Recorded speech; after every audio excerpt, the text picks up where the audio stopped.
Hey, what's up guys? Welcome to another episode of Crypto Tips. My name is Toby. And I'm Heidi. And first I just want to go over this really quick. SEC Commissioner Hester Peirce on US government banning. They're kind of figuring it out. Banning Check this Bitcoin. out. Banning Bitcoin. Okay, he says it's very difficult to ban something that's essentially a peer-to-peer technology. It's not essentially a peer-to-peer technology. It is. It is a peer-to-peer technology. And he says ETF's coming. So, yeah, that's government. So they are, boy, they are, how many years?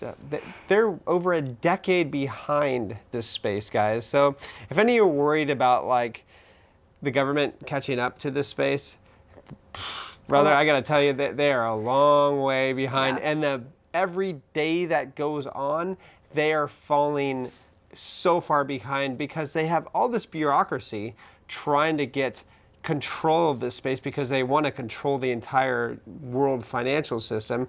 And there's this thing called crypto that they can't control whatsoever. And we have the smartest people in the world working for us. Yeah. And we are here to praise these people and to tell the world that this is like the Bitcoin gospel. Yeah. Anyways. Yeah. I'm excited. I'm really excited. I love hearing stories like that. Also, maybe it's government. because Canada recently just did a Bitcoin and Ethereum ETF, and US is like, oh, okay, let's. That's the way we're going. Okay, let's Yeah. be relevant. But yeah, try to stay relevant, even though they're totally irrelevant. Okay, All right. ready for more questions, Yes. guys? Yes, let's do it. Okay, first question. If I understand correctly, you plan to never sell Bitcoin for any reason. Would you not be better off to sell when you feel confident there is a top and hold a stable coin until the price plummets? Right now, I don't know if I can be confident there's a top. Yeah. That's really hard, guys. Like, we have billionaires that cannot sell Bitcoin. All right, MicroStrategies, he's not going to sell any Bitcoin, guys. His name's Michael Saylor. What did I say? MicroStrategies.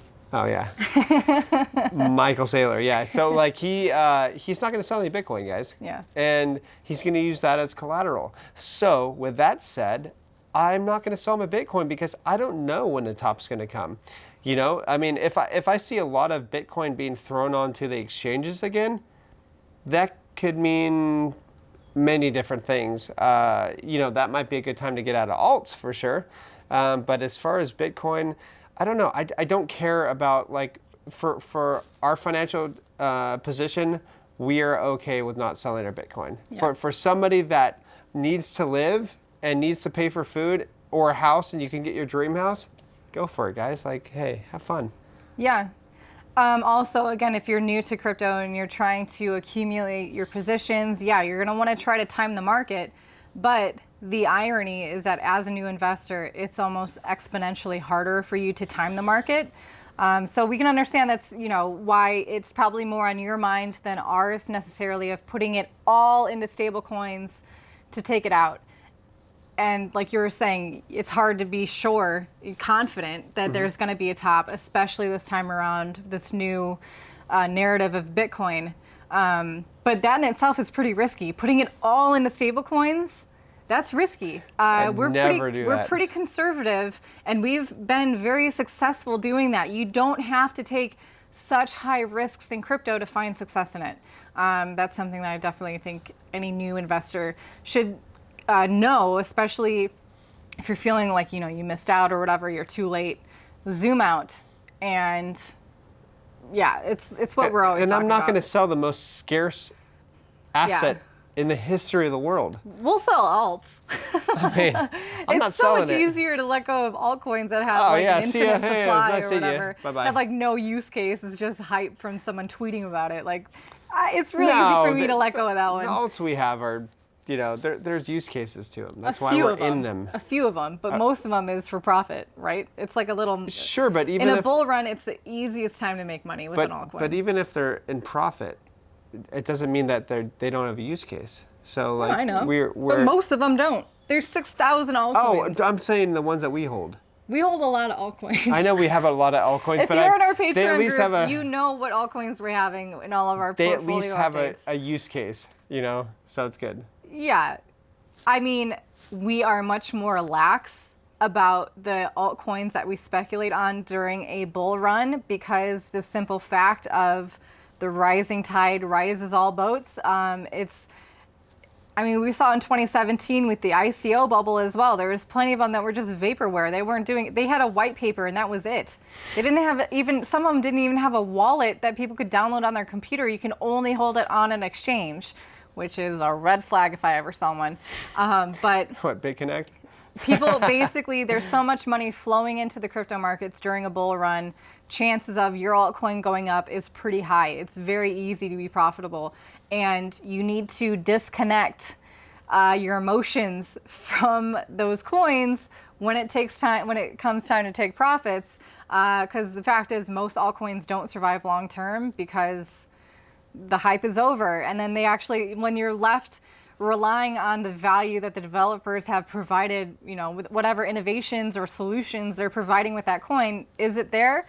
There's certainly a lot more coins in this bull run in the DeFi space that are providing much more utility than back in 2017, sure. But still, there's plenty that even then won't make it. So. Our majors are good though. Like, Yes. the ones that yes. we are holding. That's why they're our major majority altcoin positions. Yeah, for sure. We're probably not going to sell all of them. Yeah. Yeah. Yeah, absolutely. And if we do, like we always say, we'll let you know. If you're on a Patreon, you will get that notification. Yes. Okay, next question. Is it better to buy alts now to make more profit than buy Bitcoin and Ethereum in the next bear cycle? Thanks. I'm always focused on getting a good position in Bitcoin and Ethereum first, and then play with the alts. Otherwise, you're like, oh, I missed out, and now I'm just holding these crappy altcoins. Because it's not like Bitcoin and Ethereum aren't going to appreciate during, you know, the rest of this bull run either. Like, there's money to be made, certainly, in holding Bitcoin. Yeah, for sure. Okay, next question. You mentioned Bitcoin and Ethereum are long-term holds for you. Absolutely. Are you evaluating some other coins making a new list of long-term holds for you, like BNB, Link, Theta, and maybe Sol? Also, what are the indicators you're looking for to have a new coin into your long-term hold list? That's a big question. What do we look for that make us feel comfortable seeing an altcoin as a long-term hold? Liquidity is one thing because big money loves liquidity. Mm-hmm. So if your coin has very little liquidity, it is more risky. Okay, so even if it could be a really good coin, and it could have a solid dev team behind it, but if it doesn't have that liquidity, guys, like it's really hard to get in and out. And so big money is going to pass on that because big money needs a lot of room to move. You know, so I think that's one major thing. Also look at the developers, the people behind the project as well. And also its utility. So if it's doing something better, like Link could be a layer 2 solution, then that could help the ETH network, you know, because it's going to take probably 2 years for Ethereum to come out with ETH 2.0. And so during that time, there needs to be different solutions, and that's why you have the layer 2 solutions for speeding up transactions, transaction costs, and that's one of the reasons why we love Solana, because they kick butt. I mean, it's instant, and it's like hardly anything, so anybody can participate in it. I mean, for me, think about it like this. Bitcoin has been around for 12 years. Ethereum's only been around for 7 years? 7? What year is it now? 6 or 7 years? Yeah. Most of these altcoins are little baby cryptos. And for me, I am not emotionally attached to them. I will peace out so easy if they're, you know what I mean? Like, and we can buy back later if it turns around, whatever. They're all on the chopping block for me, basically, because they have yet to really prove themselves, yet to have a really solid network effect. Sure, there are some hardcore shillers of different coins, and it makes it seem like it's actually a really decent project, because once you're in that cult of that coin, it seems like, you know, oh, the whole world is awake to it, but not necessarily. If you look at for example, with Ethereum, the network effect of Ethereum, everyone's complaining about the cost of transaction fees. That's one way to look at it. Yeah, super expensive. It does block a lot of people out from being able to participate as much on that network as they'd like. But it also shows how valuable that network is, how much people are willing to pay to participate on that network. It's huge. It's very expensive, but it's pretty much value. That's putting a number on the value of the network in addition to just the price of the coin. So that's a really valuable thing that only happens over time and organically. So yeah, BNB could be a good coin. Binance is certainly proving itself to be a helpful, convenient, centralized exchange. Especially with We'll see how PancakeSwap. it plays out long term. I am not dumb enough to think that Binance is infallible, but it's proving itself a little bit. Binance coin could definitely be a good one long term. Link, it's an Oracle coin. There's a lot of those out there. We'll see how it stays competitive and proves its relevance and proves its superiority, if it is, to other Oracle coins. Sol, same thing. We're excited about it now, but who knows? It's an infant coin. It's so brand new. It was like this year it was launched. So Yeah. who knows? You have to have an open mind. You can't be emotionally invested in a coin. Yeah, you can be excited about it. You can learn all about it, but always know, dude, things change so much in crypto. If you don't believe me, go through the historical snapshots of like CoinGecko, CoinMarketCap.com, whatever, and just look at how the top 10 coins have changed over the years. And some of them you probably never even heard of, and they don't even exist anymore. So keep that in mind. Yep, for sure. When, if at all, do you think it's best to use stop losses? When do you think they are not useful, possibly even harmful? I mean, I think they're always harmful, and that's just me because, I mean, I know whales. I've been in this space for a very long time, guys. I understand what whales look for, and they look for stop losses. They go stop hunting. So it's like a bunch of whales. Have you seen it on like the Discovery Channel where you have all these whales that are They do the bubbles? Yeah, they do the bubbles and kind of gather the bait fish around. They're all circling and they just go whoa. That's Nature's so cool. I mean, that's stop losses for you. Yeah. And they just tear them apart. So I don't touch stop losses, guys. Like if you want to trade this space and try to be the 2 or 3% of people in the world that actually make money trading, trust me, guys, only 2 to 3% of traders in the world actually make any money off this. Yeah. Maybe 1 or 2 times you'll get lucky, but doing this consistently and actually, making a good profit is like, it's so hard. Yeah, you'd have to be the elite. And there's something about, I think someone actually commented this on Patreon, talking about stop losses, certainly arguing in favor of them, saying pretty much to place a stop loss at the point where you bought it, so then you don't technically lose money. Here's the thing. There's like 3 things. Most likely you purchased at a psychological point, price level, right? So that's where your stop loss is. That means that's where most other people bought. That's where most other people set their stop losses. And like you said, that is the point where most whales know where they are, and they're gonna just plummet right through it. Also, depending on what coin you are doing this with, and again, talking about liquidity, if liquidity is pretty low and it can't like kind of sustain or slow down the price movements, your stop loss doesn't matter. Like it'll blow right through it. Yeah. There was an event on Kraken with Ethereum, what was it, like maybe it was several months ago. Ethereum like flash crashed super low and then right back up. So basically everyone's stop losses got cleared, lost all this money. The price like 5 minutes later goes right back to normal and you're cleared out of your Ethereum. That's why we don't use stop losses. And whales can see stop losses, guys. Yeah. And they know that if they slam the price hard enough, they're going to gobble up all of your coins.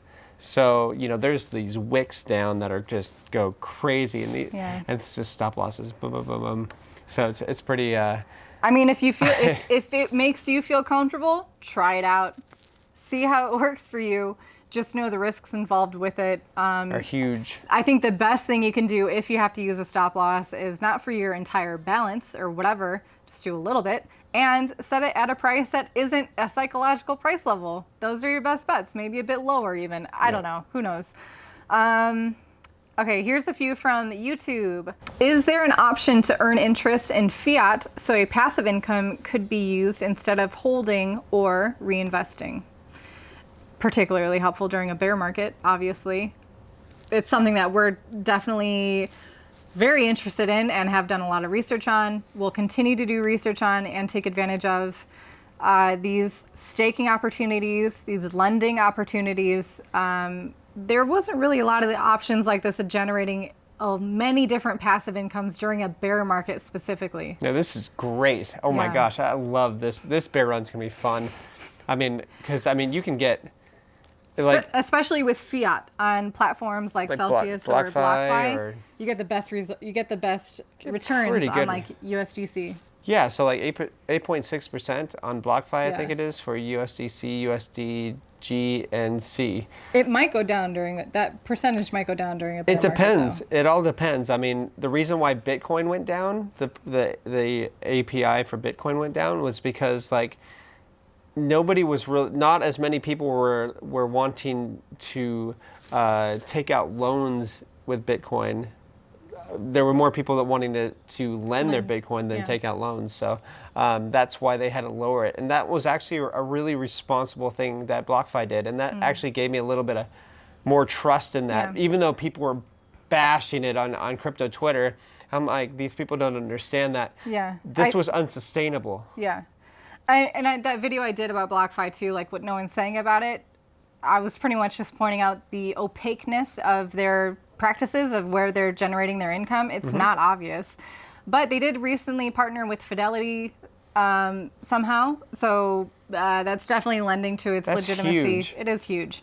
Yeah. So, I mean, I don't think necessarily BlockFi is a scam. I just think that they could probably get a lot more traction and attract more investors, get more investors in it, and the ones who are in it more comfortable of lending even more of their crypto. We're going to let everybody know in our Patreon group, like, which platforms we are going to be putting our fiat in. So it's not going to just be BlockFi. It's going to be several different platforms, because you want to always be hedging. Yeah, you got to hedge, like, because if one goes down, then you're not totally screwed, because keep in mind, these are centralized entities. There's a lot of counterparty risk on these. Yeah. So you have to be careful on that. And I'm doing a lot of research on what the best ones to do to prepare ourselves for a bear market. And also the decentralized finance platforms like Aave and Compound as well. Aave kicks butt. I've done so many videos talking about the risks of these. There's risks all around. Yeah. If it's not audited correctly, if they didn't update and then the update wasn't audited, it's like, okay, you got to start all over. So anyway, we're trying it all, and we'll be reporting as usual about our experiences. All right, last question here. I've been reading a lot about the influence of the stimulus checks the U.S. government is handing out and how it affects Bitcoin and crypto as a whole, as well as the growing interest of large companies storing value in Bitcoin. What is your opinion on how they both affect the market short and long term? Oh, this is bullish. So bullish long term. Oh my gosh, like I think the U.S. printed on last year they printed 38 or 50% of all the currency ever printed in like the first 4 quarters or something like that. Like, come on, like, why would you ever want to be in the US dollar, guys? Like, why? There's just no reason to be. It's so risky. And just because the US dollar, the only thing backing it is pretty much the US military. That's the only thing backing it, really, and a little bit of faith with US citizens. But you're looking at that faith going down because you see, like, MicroStrategy's, The faith is rooted in ignorance. Well, you look at the billionaires, the smartest guys out there, or like, and even in traditional finance, some of the smartest guys are like, oh my gosh, like, where do we put our money? Do we put it in stocks? No, because that's in a hyper bubble right now, obviously. So you put it into Bitcoin because you know that the supply is always going to stay the same. With stocks, you don't have that. You don't have your stock certificate with you at all times or whatever. That would essentially be your private key in traditional finance. And you don't have that because they can just go, okay, we're going to do a stock split at any time. So, Bitcoin's not going to do a stock split. It's they're not going to print anymore. They're not going to go, they're going to mine up to 21 million. And what most people don't understand is that there's probably about 5 to 6 million Bitcoin that will never ever be on the market because they're lost. A lot of people that in the beginning they mined Bitcoin, they lost their hard drives. They didn't believe in Bitcoin, so they lost it. And I remember this one guy is trying to find he had 5,000 Bitcoin, and he threw it away in a dumpster or whatever. It, yeah, his computer. And he's spending so much money. He's taking out loans to try to excavate it, but they still with no avail. There's no other place that you're going to be able to put your money in. It's the hardest asset. It's the absolute. It's a digital gold. With gold, if, like I've said before in my prior videos, if you have a price rise in gold, there's going to be more miners that are going to be digging gold because the price is rising. People are driven by that. So the price of Bitcoin will change, but the supply will always stay the same, and that makes it literally the hardest asset in the history of the world. There's nothing harder. It's great. And I think it's great to end it on that, don't you? So with that, say, stay disobedient. Please don't conform and stay disobedient. We need that more than ever right now. So yeah. So thank you everyone for tuning in. Hit that like button if you like videos like this. Hit subscribe if you haven't already. Yep. Check out the free newsletter down below in the video description, as well as the CT Club if you'd like to get even more interaction with us and see what we're doing with our crypto. Yep. Basically is what that's all about. So subscribe, and check out Learning Crypto too, because Heidi has a killer learningcrypto.com. learningcrypto.com. She's got a killer newsletter for free. So yeah. Okay. See you. See you guys later. Have a good one. Bye-bye.